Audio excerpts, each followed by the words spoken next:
A gente se olha, se toca e se cala, e se desentende no instante em que fala. Medo, medo, medo, medo, medo. Cada um guarda mais o seu segredo. A sua mão fechada, a sua boca aberta, o seu peito deserto, sua mão parada, lacrada e selada e molhada de medo. Vai na cabeceira, é hora do almoço, minha mãe me chama. É hora do almoço, minha irmã mais nova, negra cabeleira, minha avó reclama. É hora do almoço, moço. E eu ainda sou bem moço pra tanta tristeza. Deixemos de coisas, cuidemos da vida. Se não chega a morte ou coisa parecida e nos arrasta, moço, sem ter visto a vida. Ou coisa parecida, ou coisa parecida, ou coisa parecida, parecida. Ou coisa parecida, ou coisa parecida, ou coisa parecida, parecida. Yeah, yeah, yeah.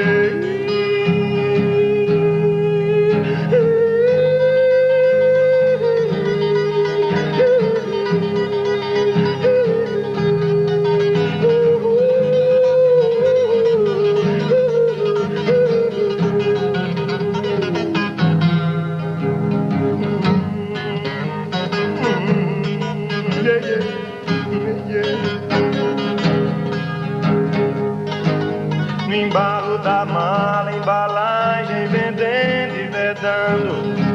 Minhas portas, meus sentidos, minha chave, meu segredo. Mil cuidados, não ter medo. Pisca, pisca, pisca, pisca, em ti e em mim. Coisas assim, etc, e etc, e etc. Oh yeah, oh yeah, oh yeah, oh yeah, oh yeah.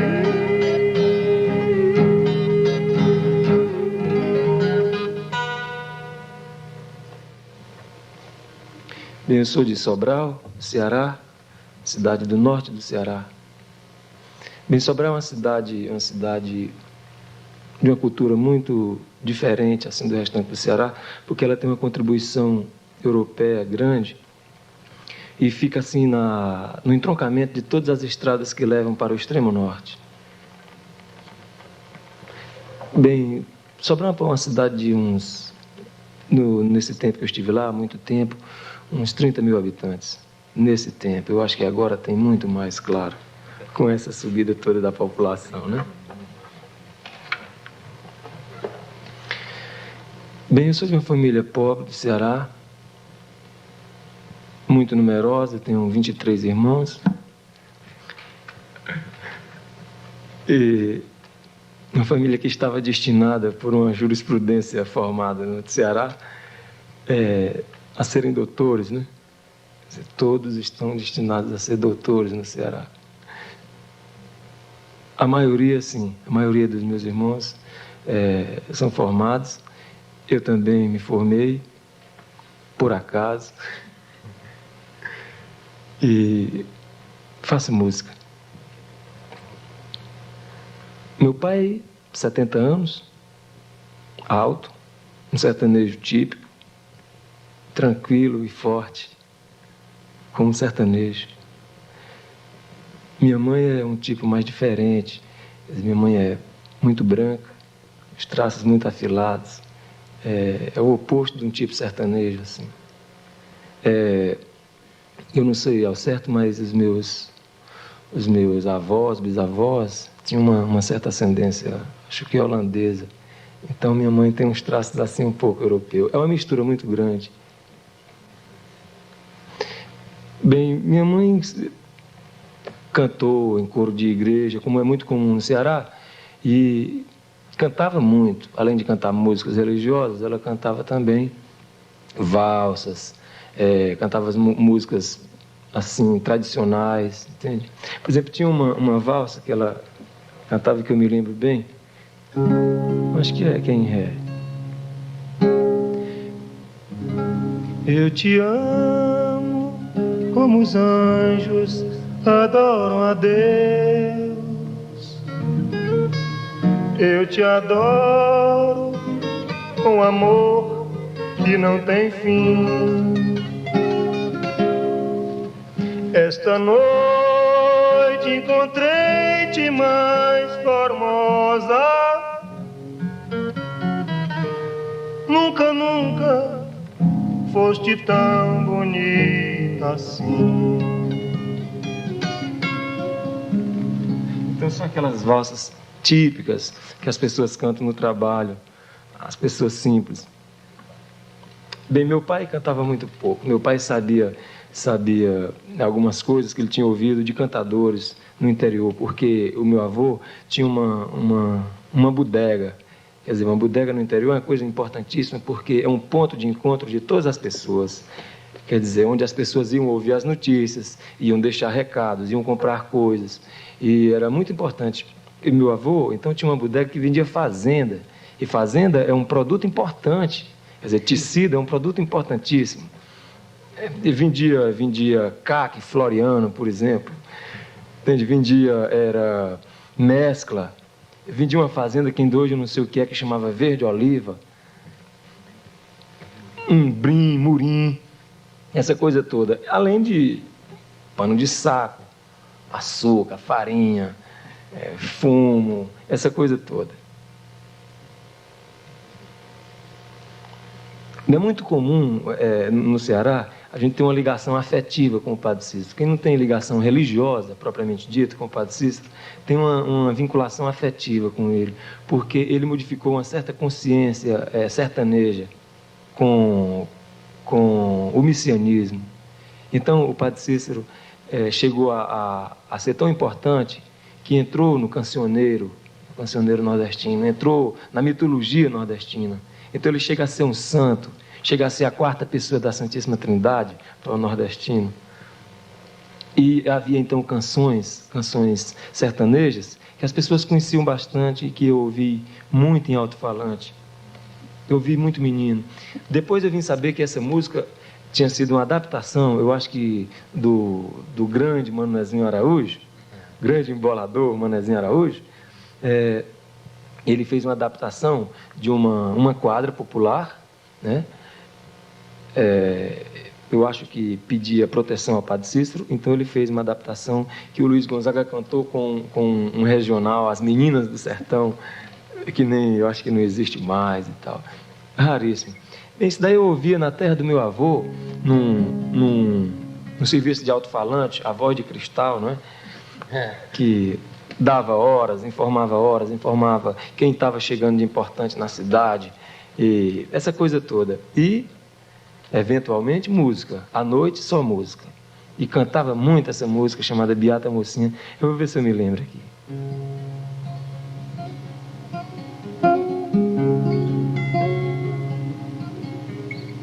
Minha santa, Beata Mocinha, eu vim aqui, vim ver meu padrinho. Não é assim, não? Acho que é bem. Minha santa, Beata Mocinha, eu vim aqui, vim ver meu padrinho. Meu padrinho me fez uma viagem, oi, e deixou Juazeiro sozinho.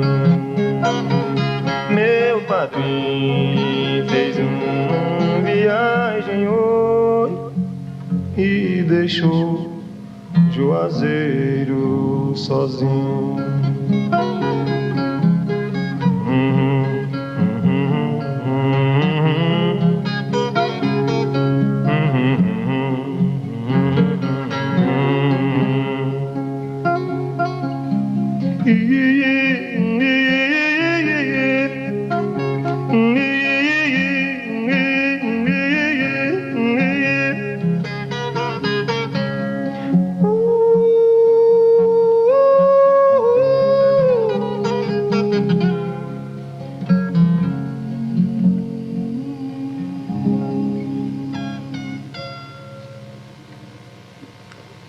Uma coisa que eu acho interessantíssimo é que todas essas músicas nordestinas, elas têm tem uma coisa assim, um sentimento ibérico, eu acho, uma coisa ligada ao árabe, sabe? Eu não sei bem o que é, eu sei que no traquejo da viola e na emissão da voz, é uma coisa muito particularmente ligada a uma influência ibérica, assim, uma coisa árabe, aqueles muezins, né? Que fazem a chamada para a oração. E também uma coisa muito ligada ao cantochão, ao gregoriano, né? Com aquela coisa... aquela coisa que o aboio tem muito, né?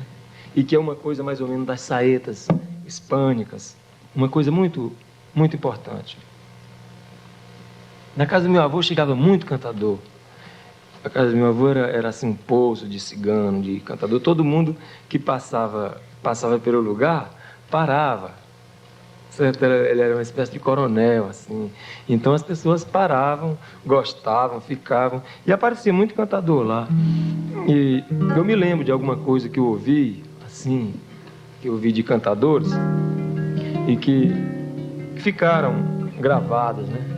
Eram motes e glosas, eram décimas perfeitas, era canto de pé quebrado, canto de quatro, essa coisa toda.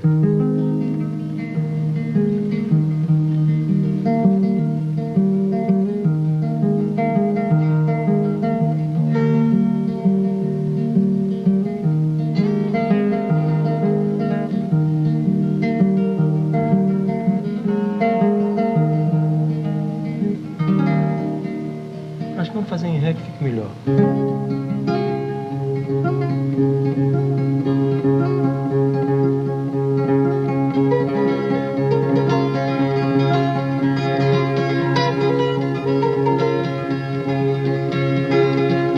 Com 10 eu começo a casa, com 20 eu boto os esteio, com 30 eu reparto o meio, com 40 eu boto a barra.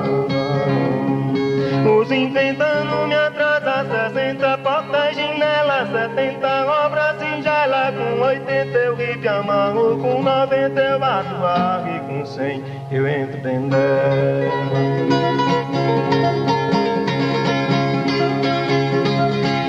É um navio no oceano, 2 trem correndo na linha, 3 barcos cheios de farinha, 4 fogos em cada ano, 5 pragas de cigano, 6 cegos e maldizendo, 7 aleijada correndo, 8 cabas bom de ripa, 9 panelas de tripe, 10 caboclos bom comer.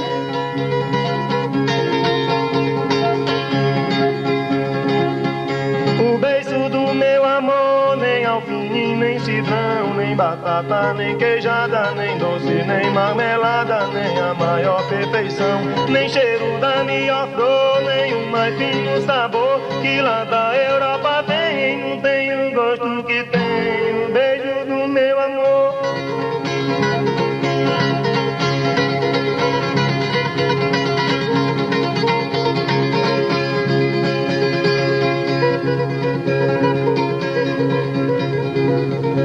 Amigo que está cantando, meu amigo companheiro que está aqui escutando, vai me dando o seu dinheiro. Quem canta de graça é galo para alegrar o terreiro.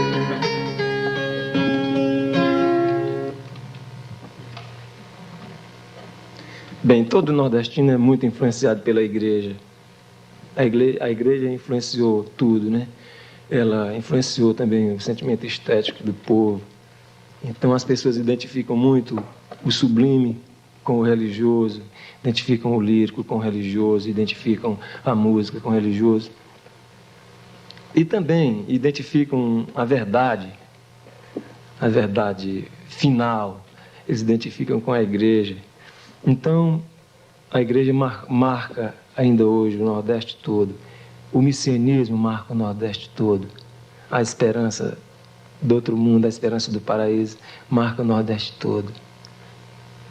E não deixou de influenciar também, por exemplo, a minha música, que eu cantei muito tempo em igreja.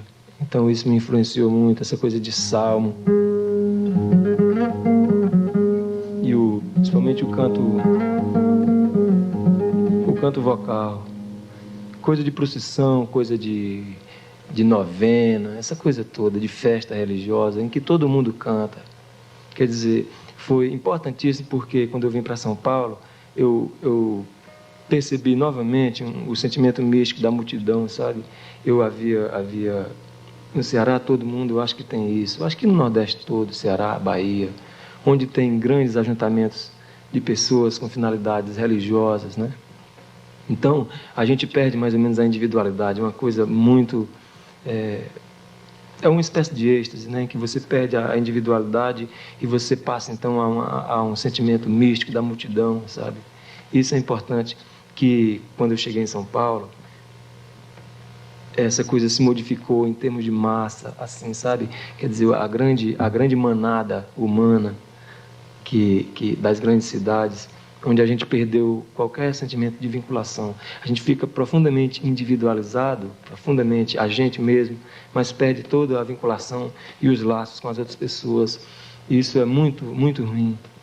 Então dá uma solidão muito grande. A solidão da grande cidade, eu acho que é isso, né? Afinal de contas, é muito bom a gente ser índio, sabe?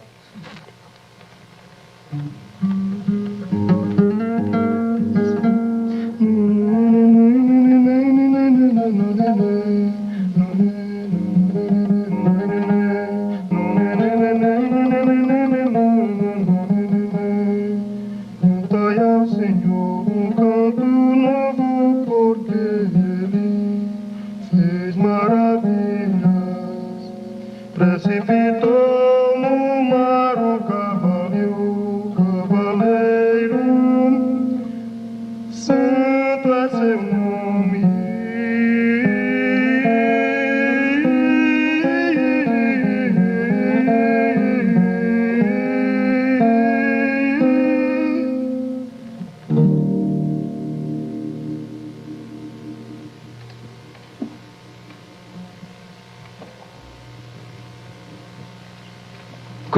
Uma coisa assim maravilhosa é que no sertão essa coisa de comunicações é tudo diferente, né? Quer dizer, o rádio é um objeto realmente mágico no interior, no profundo interior. A televisão é uma coisa maravilhosa. Antes do rádio ser um objeto nitidamente de consumo, a televisão, essa coisa toda, o interior todo era cheio de serviços de alto-falantes, a Voz de Cristal, serviços de alto-falante Padre Anchieta, serviços de alto-falante Frei Damião, serviço de alto-falante Padre Cícero, essa coisa toda. E esse serviço de alto-falante modulou a vida de muitas populações interioranas do Ceará, da Bahia, da Paraíba, né? E a gente ouvia muito, quer dizer, a gente ouvia de tudo no alto-falante. Você ouvia Ray Charles, você ouvia Paul Anka, você ouvia The Four Aces, ouvia Bill Holiday, ouvia Luiz Gonzaga, Jackson do Pandeiro, ouvia bandas, essa coisa toda, né? Então é muito importante, porque parece que isso um pouco se identifica com o gosto brasileiro, o gosto desordenado do brasileiro, né? Então a gente ouvia muita coisa. Eu, por exemplo, ainda hoje eu canto com muito gosto uma música do Paul Anka, Diana. E impressionante isso, quer dizer, quando o Caetano fez Baby, ele colocou Diana atrás, em background. Foi muito importante porque aquilo também, além de ser um sentimento urbano, é também um sentimento muito baiano, né? Do interior da Bahia. Eu acho que em Santa Amaro ele devia ouvir isso, sabe? Eu acho, com certeza.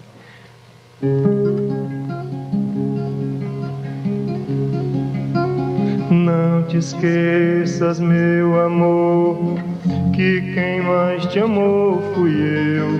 sempre foi o teu calor que minha alma aqueceu. E num sonho para dois viveremos a cantar, cantar o amor, Diana.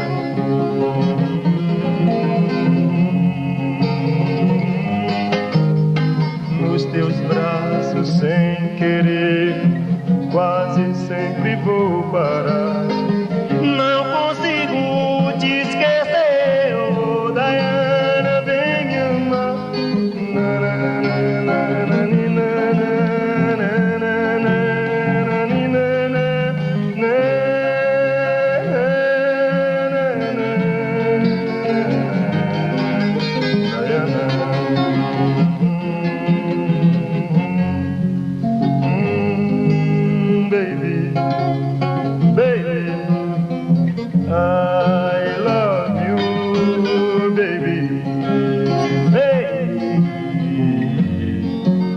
Quanto tempo, baby, baby, I love you.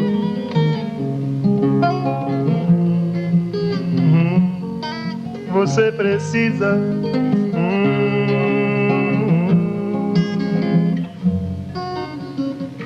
Você precisa.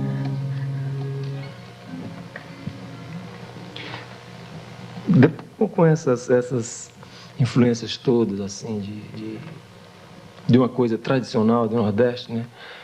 A gente não podia deixar de estar atento a tudo o que acontecia na música popular brasileira. Por exemplo, essa coisa de bossa nova foi muito importante. Para mim, chegou um pouco atrasado, assim, quer dizer, o conhecimento, a importância da bossa nova, porque eu tinha poucos meios de conhecer o material da bossa nova, no sentido de disco e de programas. Por exemplo, eu já conheci o João Gilberto muito tempo depois, que ele já tinha lançado uns 3 LPs, eu acho. Mas a gente fez uma recuperação imensa disso, por leitura, pelo noticiário, quer dizer, e vendo também a importância que a coisa tomou dentro do cenário, assim, maneirista, né?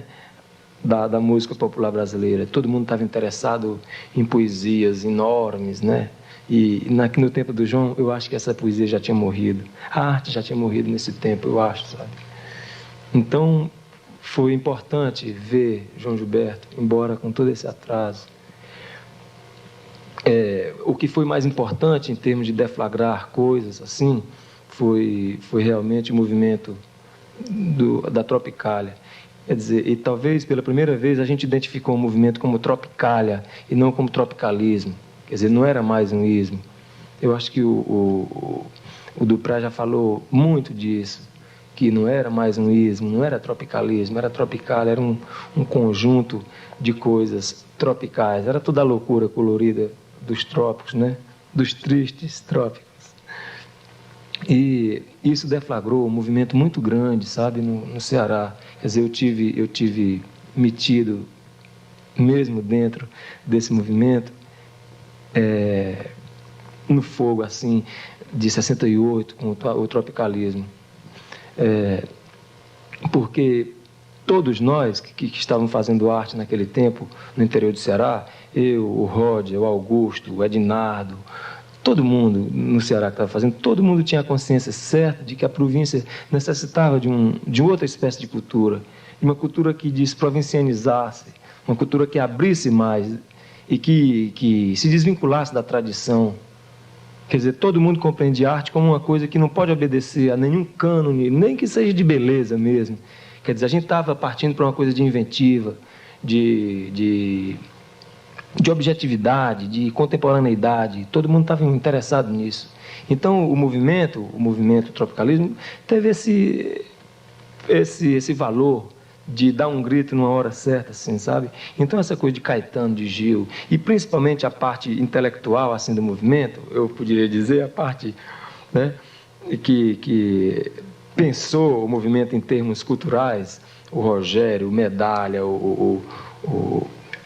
bem, todos os maestros que fizeram a base do Tropicália. né? E também o pessoal do movimento concretista, né? Os irmãos Campos, o Décio, essa coisa toda. Quer dizer, que a gente tinha uma noção exata do significado dessas pessoas por baixo do movimento. Eu conheci o Caetano uma vez, eu não posso dizer que o conheci assim. Eu fui assistir a uma coisa aí de baianos, né? E ele estava presente, cantou, a gente se falou muito rapidamente e tal, mas não tivemos um contato maior. Nem com o Gil também. O Gil foi uma vez no Ceará, no tempo que o nosso querido Torquato Neto ia muito lá. O Torquato tinha um irmão que estudava, eu acho que estudava, não sei, na Universidade do Ceará, e ele, quando ia para o Piauí, passava muito por lá. Uma vez ele foi com o Gil. O Torquato foi importantíssimo. Quer dizer, o Torquato eu posso falar mais assim, com mais emoção, porque eu o conheci de perto, eu tive muitas vezes com ele, sabe? E então, sabe, eu posso dizer, quer dizer, ele foi a pessoa que desafinou mesmo o coro dos contentes, sabe? Eu acho que ele está no céu. O Gil me impressionou pela procissão. Sabe, a primeira coisa que me impressionou. E também umas apresentações que ele fazia num programa de televisão que chegavam aos pedaços, assim, no Ceará, e que era muito legal. Era muito bom ver o Gil muito aberto, muito como é que a gente chama? Qual é a palavra nova para esse negócio? Assim? Muito desinibido, assim. Sei lá, numa muito boa, né? Sabe? Então era muito bom ver o Gil. E principalmente porque ele cantava umas coisas que vinham da tradição. Quer dizer, havia uma ligação imediata com a gente, porque o Gil, ele vinha da tradição. Quando ele cantava procissão, ele estava realmente tratando as palavras numa organização nova, mas ele estava vindo de uma tradição muito nordestina, muito baiana. Vamos ver se a gente se lembra da procissão. Faz tempo, né, que a gente não ouve essa música.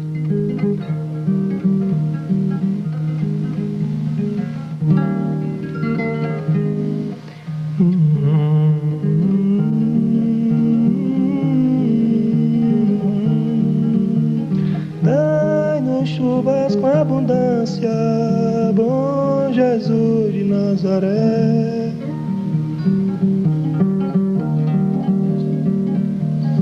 Olha lá, vai passando a procissão, se arrastando que nem cobra pelo chão. As pessoas que nela vão passando acreditam nas coisas lá do céu. As mulheres cantando tiram versos, os homens escutando tiram chapéu. Eles ficam penando aqui na terra, esperando o que Jesus prometeu. É teu.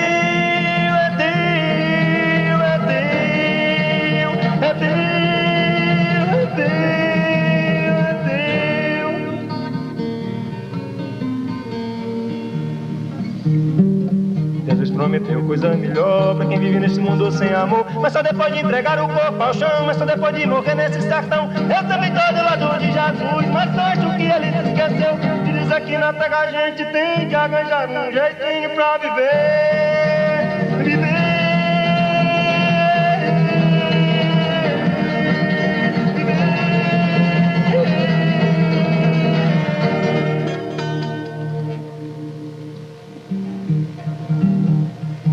Muita gente se alvoroça e Deus promete pro sertão que vai dar, pra Maria que vai dar, pro João entrando e saindo e nada vem. O sertão continua, o Deus dará. Mas se existe Jesus no firmamento, cá na terra isso tem que se acabar.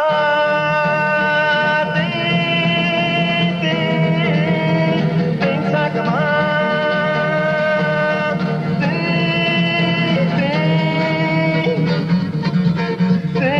Acabar.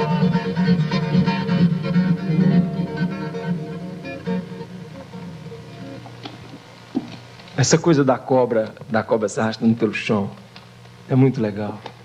A cobra é uma coisa maravilhosa.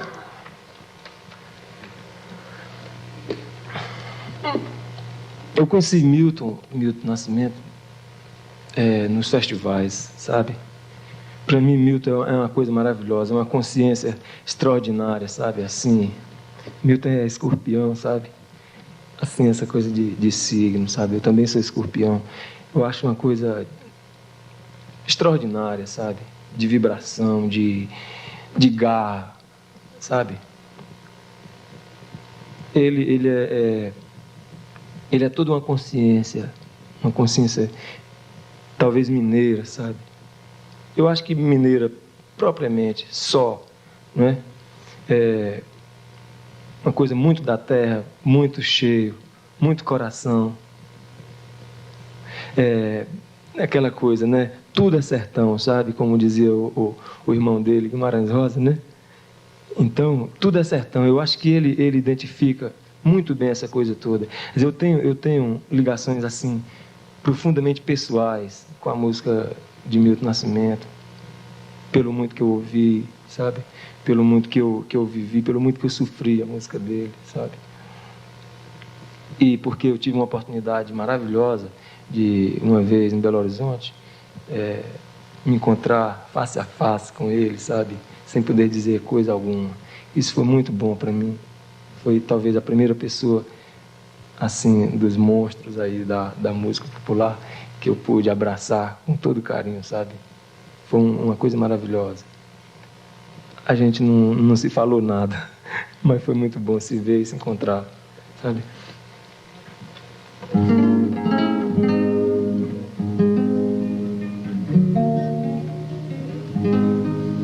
No sertão da minha terra, fazenda camarada que ao chão se deu.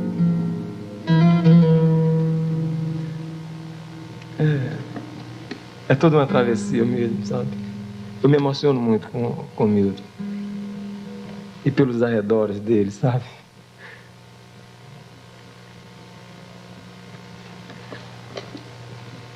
A gente observando a música do Milton, a gente vê uma ligação. Ele, eu acho que já falou isso muitas vezes, que ele ouviu muito jazz, né? Também uma pessoa do interior de Minas que ouviu muito jazz. Eu acho que John Coltrane, me parece que ele ouviu bastante.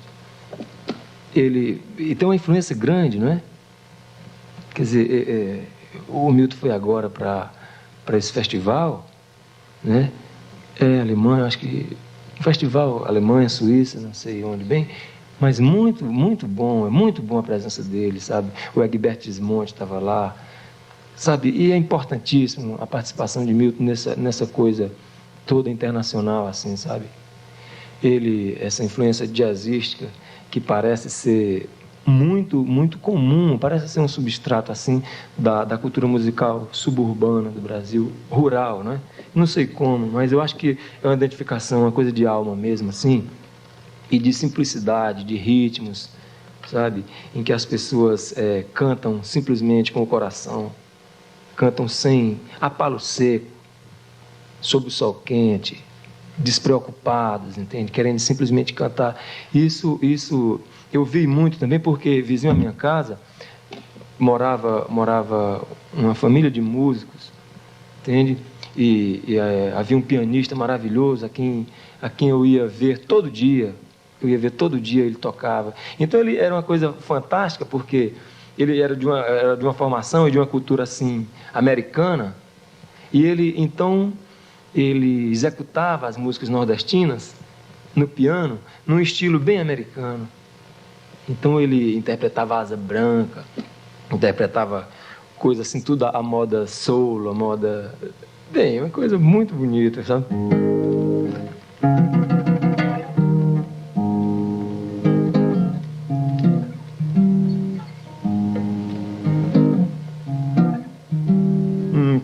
Quando olhei a terra ardendo, a fogueira de São João, eu perguntei a Deus do céu, que tamanha judiação.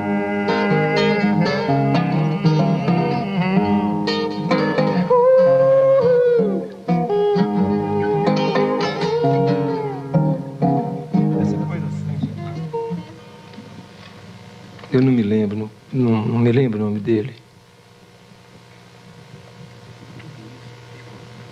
essa coisa toda foi... Eu posso dizer que foi isso que influiu na minha música. Eu vim da poesia para a música. Quer dizer, eu tive um trato muito grande com os poetas todos, porque, além do trabalho que a gente tinha, porque eu trabalhei, quer dizer, de menino eu trabalhei de tudo, né? Eu fiz uma coisa que muito menino do Nordeste faz e que é muito bom, muito importante, é ser menino de colo. Quer dizer, menino de colo é quando você, por algum dote especial, você é alugado. As pessoas lhe alugam para você, lhe dão um dinheiro para você acompanhar essa pessoa. Então você canta, você toca, você conta história, essa coisa toda. E eu fiz muito isso. Quer dizer, essa loucura toda, sabe? Me influenciou muito. Por exemplo, eu sabia muito Rimbaud, Baudelaire, essa coisa toda. Então eu vim para a música através de um sentimento poético, um sentimento lírico, assim. Então eu acho que a minha formação assim musical veio da tradição nordestina. Eu acho que firmada em Luiz Gonzaga, João do Vale, essa coisa toda, Jackson do Pandeiro, né? Os serviços de alto-falante que eu ouvi muito, né? E a Revolução dos 60, sabe? Beatles, o pop e, particularmente, o movimento da Tropicália, sabe?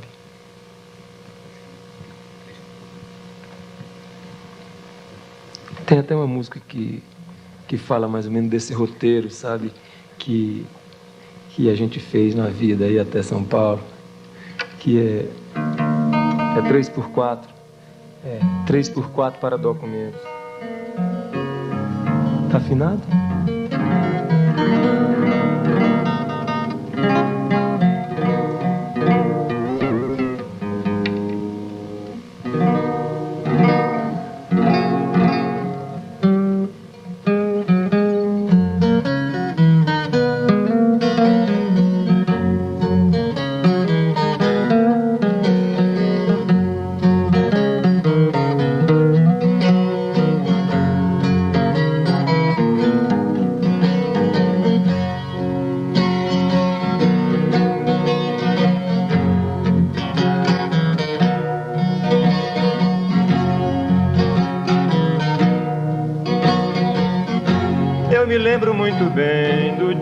Que eu cheguei, jovem que desce do norte pra cidade grande, os pés cansados e feridos de andar légua tirana,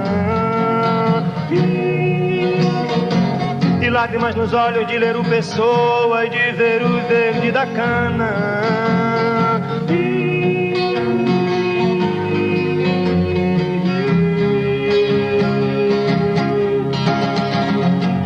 Esquina que eu passava, um guarda me parava, pedia os meus documentos e depois sorria examinando 3x4 da fotografia e estranhando o nome do lugar de onde eu vinha.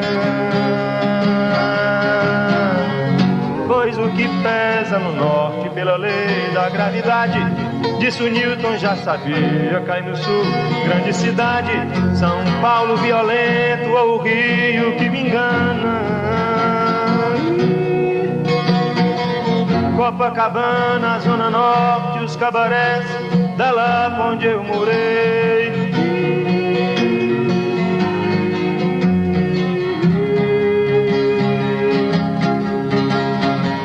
Mesmo vivendo assim, não me esqueci de amar, que o homem é pra mulher e o coração pra gente dar, mas a mulher que eu amei não pôde me seguir.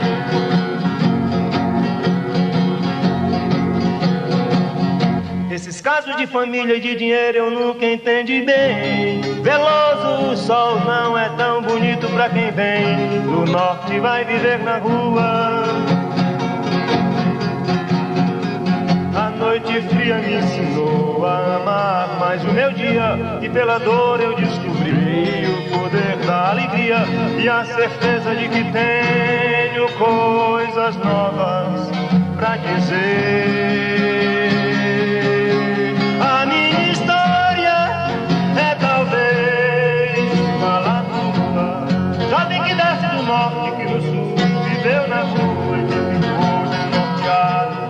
como no seu tempo que ficou desapontado, como é como no seu tempo que ficou apaixonado e violento como você.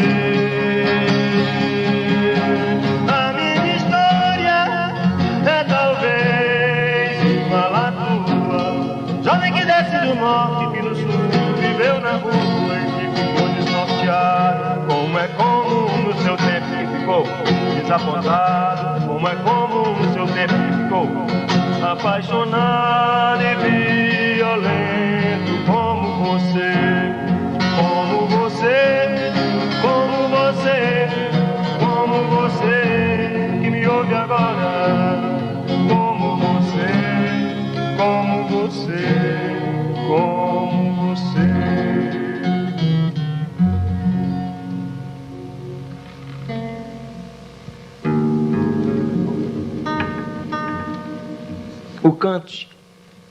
O canta-palo seco é o cante, só a lâmina da voz, sem a arma do braço. É o cante sem. Eu conheci muito a obra de João Cabral. Tenho lido bastante ainda. É um grande poeta, maravilhoso. Eu fiquei muito, muito sensibilizado assim quando ele esteve agora aqui em São Paulo. E na entrevista ele falou que tinha visto alguns poemas meus no disco, sabe? Eu achei muito bom porque ele confessa uma desafinação musical muito grande. E é muito bom. Eu acho que é preciso desafinar de novo, sabe? O Marcos Vinícius, que lançou um disco maravilhoso chamado Dédalos, ele diz isso na capa do disco dele. É preciso desafinar de novo. É preciso desenrolar o carretel da linguagem até onde dá, sabe? Desafinar o coro dos contentes. Você não vê, mas eu não posso deixar de dizer, meu amigo, uma nova mudança em breve vai acontecer. O que há algum tempo era jovem e novo, hoje é antigo. Precisamos todos rejuvenescer.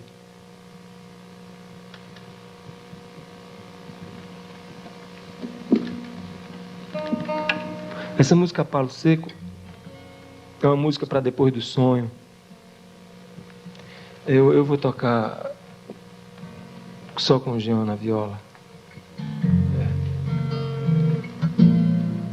Eu canto, o Jean vai só de viola.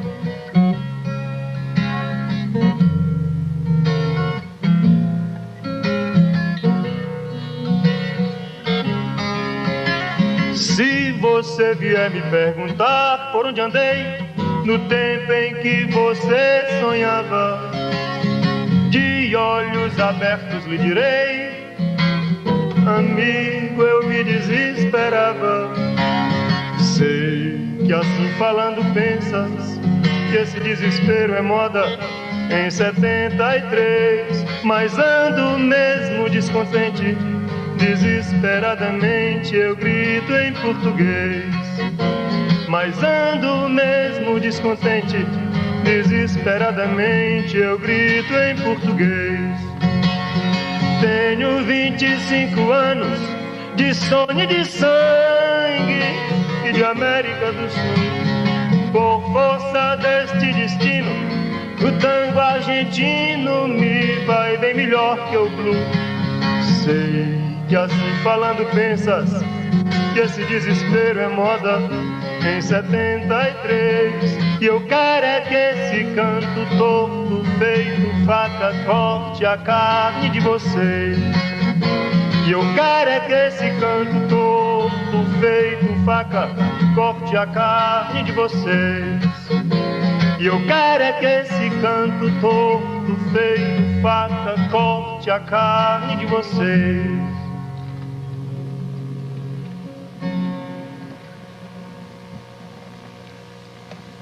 É uma brincadeira infantil, uma brincadeira de música que a gente faz muito no Nordeste. A gente afina a garrafa e canta em conjunto.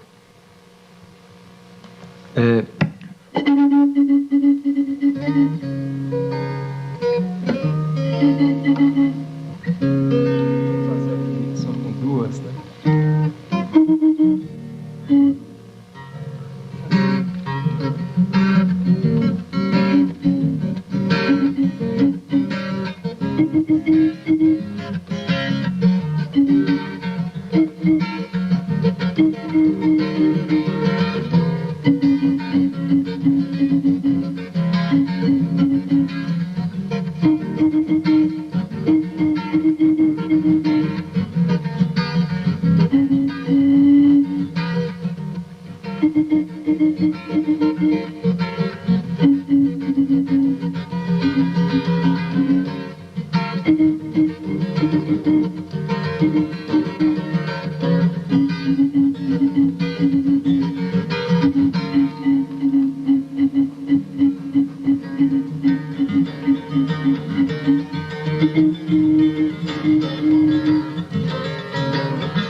Você pode fazer uma música com uma melodia, com isso tudo. É muito maravilhoso. É muito importante, o Hermeto, inclusive, usou isso, e foi muito estranho. É muito comum a gente usar isso no interior. Muito comum. Fazer uma roda de pessoas, de meninos, e eles cantarem com garrafas.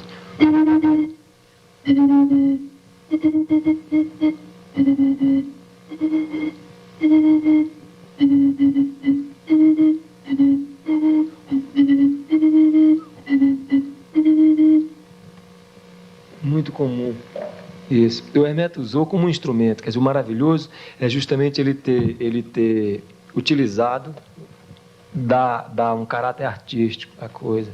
Isso é muito bom.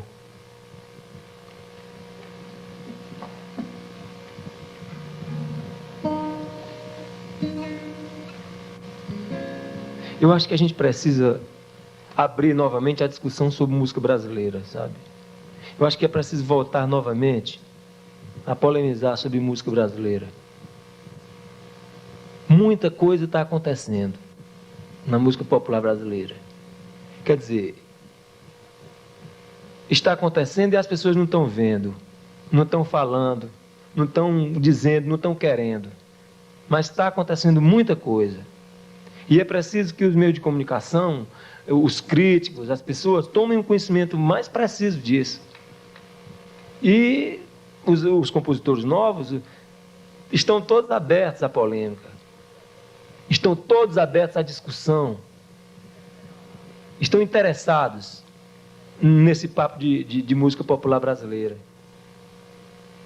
Quer dizer, fala-se que depois de